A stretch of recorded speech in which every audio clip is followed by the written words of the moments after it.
प्रणाम। मैं प्रवीण पांडे और आप देखना शुरू कर चुके हैं पंडित जी। हमारा आज का विषय आने वाले सूर्य ग्रहण के इर्द गिर्द घूमता हुआ सा नजर आएगा।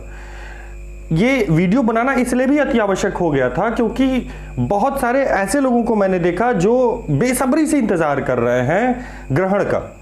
कर रहे हैं क्या, करते हैं वो नए साधक हो, पुराने साधक हो या साधक न हो, गृहस्थ व्यक्ति हो जो नॉर्मल अपनी पूजा पाठ करता हो, साधना के क्षेत्र में नहीं आना चाहता है, वो भी इनका इंतजार कर रहे होते हैं। इसका कारण केवल एक होता है कि ग्रहण में बहुत जल्दी ही मंत्र फलित होते हैं। उनकी अगर छोटे मोटे मंत्र हैं तो बहुत जल्दी सिद्ध हो जाते हैं। बाकी आप कोई मंत्र जप कर रहे हैं तो उसका 100 गुना 200 गुना तक फल आपको प्राप्त होता है। परंतु इसमें विडंबना भी यही होती है कि मंत्र बहुत जल्दी फलित हो जाते हैं। विडंबना क्या होती है? अब इसमें विडंबना ये होती है कि हमें पता नहीं है कि कौन सा मंत्र करना है, किस मंत्र की तासीर क्या है, वो उग्र मंत्र है, तामसिक मंत्र है या सात्विक मंत्र, हमें नहीं पता। हम लेके बैठ जाते हैं मंत्र जप करने। हमें ये तक नहीं पता कि हमें किस तरह से मंत्र जप करना चाहिए। तो इन्हीं सारे विषय बिंदुओं को आज मैं इस वीडियो में कवर करना चाहूँगा और कोशिश करूँगा कि अपने स्तर से पूरी तरह से इसे कवर करूँ कि इसमें क्या भ्रम है, क्या चीज़ें आपको करनी चाहिए, क्या नहीं करनी चाहिए। और हर कोई हर किसी भी तरह से ग्रहण में मंत्र जप नहीं कर सकता है, नहीं तो सिद्ध करना कुछ और चाहता है, सिद्ध कुछ और हो जाएगा। यही सारे कारण हैं जिसके कारण मुझे ये वीडियो बनाना पड़ा। तो चलिए जानते हैं कि क्या क्या हमें करना है, क्या नहीं करना है, किस तरह से हमें सिद्धि प्राप्त होगी, किस तरह से किसी और चीज की सिद्धि प्राप्त हो जाएगी। देखिए, सर्वप्रथम मैं आपको ये बताना चाहूंगा कि ग्रहण काल एक ऐसा समय होता है, एक ऐसा काल होता है जिस समय शक्तियां स्वतंत्र होती हैं कहीं भी विचरण करने के लिए। अब शक्तियां दो ही प्रकार की होती हैं, एक सकारात्मक, एक नकारात्मक, मतलब positive energy and negative energy.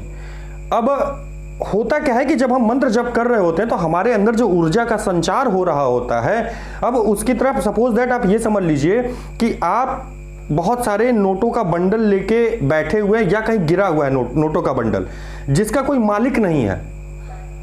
उसकी तरफ किस तरह से लोग आकर्षित होते हैं, उसको ले लेके भगना चाहते हैं। सेम यही चीज हमारे साथ होता है।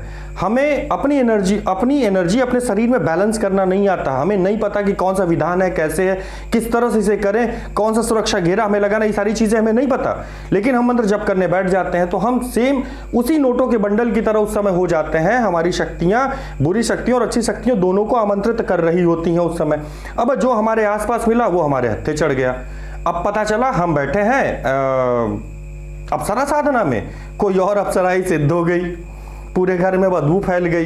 पता चला बीमार हो रहे हैं लोग, कोई मरने की कंडीशन तक पहुंच गया, बने बनाए काम बिगड़ते जा रहे हैं। रात में आपको डर लग रहा है, कुछ और हो रहा है, कुछ और चीजें दिखाई दे रही हैं। तो भैया सावधानी रखिए। इसमें क्या क्या आपको सावधानी रखनी है वो जान लीजिए।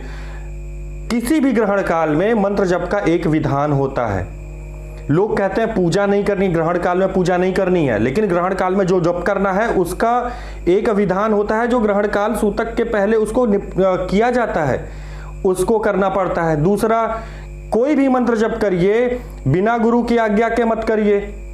कुछ व्यक्तियों को मैं ऐसा देखा हूं कि भगवान भैरव का मंत्र लेके बैठ जाते हैं। अरे भगवान भैरव बहुत छोटी शक्ति नहीं है जिनका आप मंत्र लेके बैठ गए हैं।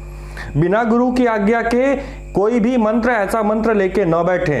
अगर आपको मंत्र जप करना ही है बिना किसी गुरु के या बिना किसी की आज्ञा के, बिना किसी के परमिशन के, तो आप विष्णु जी का मंत्र जप करें, ओम नमः शिवाय आप मंत्र जप करें, हनुमान जी का मंत्र जप करें, गणेश जी का ओम गंग गणपतये नमः जप करें, ये मंत्र आप जप करें। आप कोई और मंत्र लेके मत बैठ जाएं जप करने के लिए। अब देखिए, सबसे उत्तम नवाण मंत्र है आपका, दुर्गा अष्टाक्षरी मंत्र है, दुर्गा जी का मंत्र है, श्रीम एकाक्षरी मंत्र है, इनके विधान होते हैं। और मैं एक एक करके, एक गायत्री माता का कवच है, बहुत उत्तम, सर्वोत्तम है वो शिक्षा के क्षेत्र से जुड़े व्यक्तियों के लिए। सर्वोत्तम है। स्टूडेंट हो, मास्टर हो, टीचर हो, जो भी हो, वकील हो या जो भी हो, किसी भी तरह की प्रिपरेशन करो, उनके लिए सर्वोत्तम है। तो ये इन मंत्रों का विधान मैं आगे ग्रहण तक आते आते मैं आपको अपने चैनल पे ये प्रोवाइड करूंगा। लेकिन आते हैं अपने टॉपिक पे। देखिए, कोई भी आप मंत्र जप करिए, सर्वप्रथम उसमें सुरक्षा घेरा आवश्यक है। कुछ लोग अप्सरा साधना करते बिना सुरक्षा घेरा के बैठ जाते हैं। ऐसा भूल के भी मत करिए, नहीं तो अप्सरा तो दूर रहेगी, पता नहीं कौन कौन सी अप्सरा आपको नचाते फिरेगी, आप समझ भी नहीं पाएंगे। फिर एक बार आपने जो भूल की उसका आजीवन आपको दंड मिलता रहेगा। केवल आपको नहीं, आपके परिवार को भी मिलता रहेगा, आपके स्वजनों को भी मिलता रहेगा। सो ऐसी गलती मत करिए। देखिए, किसी भी गुरु से, जिनको भी आप अपना गुरु बनाए हुए हैं, गुरु मानते हैं, उनसे गुरु दीक्षा लीजिए, उनसे गुरु मंत्र लीजिए, या उनसे इस जो आपका आ रहा है, ग्रहण आ रहा है, ग्रहण काल आ रहा है, उसमें जप करने के लिए मंत्र उनसे मांगिए, उनके मुख से लीजिए, उनके द्वारा लीजिए, उनकी परमिशन लीजिए। क्योंकि गुरु तत्व बहुत बड़ा तत्व होता है।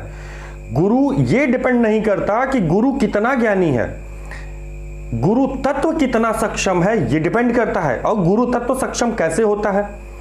गुरु का निस्वार्थ प्रेम, गुरु का निरछल मन, निरछल हृदय, ये जब मिलता है, और साथ में जब शिष्य का विश्वास मिलता है, तो वहां पे गुरु तत्व बनता है। और जितना ये चीजें प्रबल होंगी उतना ही गुरु तत्व प्रबल होगा। गुरु तत्व आपका हर किसी विपदा से सुरक्षा करने में सक्षम होता है। तो आपसे निवेदन है कि किसी न किसी गुरु के माध्यम से ही कोई मंत्र लें और उसकी साधना में बैठें, उसके जप में बैठें। जहां तक मेरी बात है, क्योंकि कुछ लोग बहुत दिन से पूछ रहे हैं कि गुरुजी आप क्यों नहीं गुरु दीक्षा देते हैं। मैं गुरु दीक्षा देता हूं, सबको नहीं देता हूं।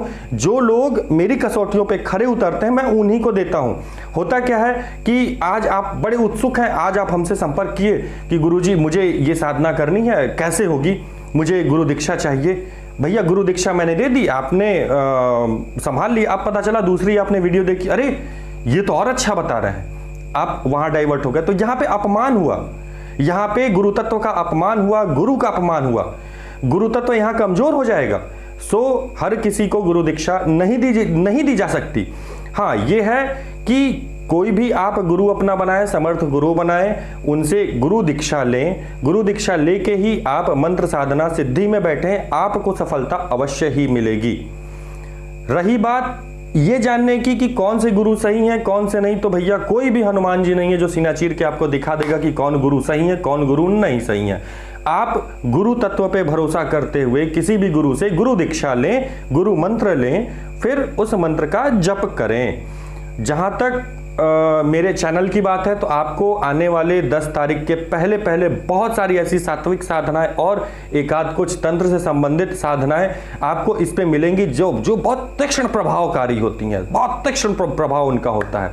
सो मैं पूरे विधि विधान के साथ में आपको बताऊंगा, उनको देखें, उनको फॉलो करें, गुरु बनाएं, गुरु की आज्ञा का पालन करें, भगवान भोलेनाथ में भरोसा रखें, आप सफल जरूर होंगे। सावधानी के साथ में, बिना सुरक्षा घेरा के कोई भी साधना में आप ग्रहण काल में न बैठें। ग्रहण काल में अगर बिना सुरक्षा घेरा के आपको बैठना, कुछ लोग को तो ये भी नहीं पता कि सुरक्षा घेरा होता कैसा है, कौन सा मंत्र होता है, किस तरह से लगाया जाता है। 2 तरह से लगाया जाता है सुरक्षा घेरा, एक 10 दिशाओं का बंधन किया जाता है, दूसरा किसी नुकीली धातु की जैसे चाकू से घेरा बनाया जाता है। इस तरह से बनाया कई तरह से जाता है, लेकिन ये 2 तरीके बहुत प्रचलित होते हैं और इनके मंत्र अलग अलग होते हैं। कुछ साबर मंत्र होते हैं, कुछ भैरव जी के मंत्र होते हैं, हर एक देवी देवता के एक मंत्र होते हैं। आपको नहीं जानकारी है प्रभु, आप मुझसे पूछिए, जिनका भी आपको सुरक्षा घेरा चाहिए वो मैं प्रोवाइड करूंगा। आपको साबर मंत्रों में बहुत ज्यादा रुचि है, मैं साबर रक्षा मंत्र आपको प्रोवाइड कर दूंगा। बजरंग बली के रक्षा मंत्र है वो प्रोवाइड कर दूंगा। राम रक्षा मंत्र है उसका यूज करिए। सबसे बेहतरीन आपका सप्तशती में दिया गया है, दुर्गा कवच दिया गया, उसका यूज करिए। बहुत सारे मंत्र है, तांत्रोक्त भैरव स्त्रोत है, कवच है, उनका प्रयोग करिए आप। तो जानकारी रखिए, गुरु के संपर्क में हमेशा रहिए, उनके सानिध्य में साधना करिए, देखिए सफलता कैसे नहीं मिलती है। मुझे लगता है कि आज के लिए इस वीडियो में बस इतना ही। मिलेंगे अगली वीडियो में कुछ नई साधनाओं के साथ में, कुछ नया जानने के लिए। तब तक के लिए प्रणाम। आशा करता हूं सुरक्षित रहेंगे, मास्क पहनेंगे, अपनों को भी सुरक्षित रखेंगे। धन्यवाद।